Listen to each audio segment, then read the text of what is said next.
Shin-chan, నన్ను క్షమించు. నేను పైకి వెళ్ళిపోయే హీరోస్ చేస్తారా?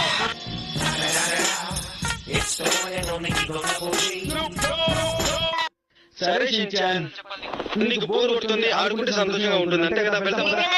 అవును షిన్చాన్, పద ఇంట్లో ఆడుకుందాం. ఏంటి ఇంట్లోనా? అవును. కానీ ఇంట్లో ఆడుకోకూడదని అమ్మ చెప్పారు కదా నాన్నగారు. అది మీ అమ్మ ఇంట్లో ఉన్నప్పుడు, లేనప్పుడు కాదు. విషయమే మర్చిపోయారు. బాగా వేయండి. వేస్తున్నాను, నువ్వు కాపీకో.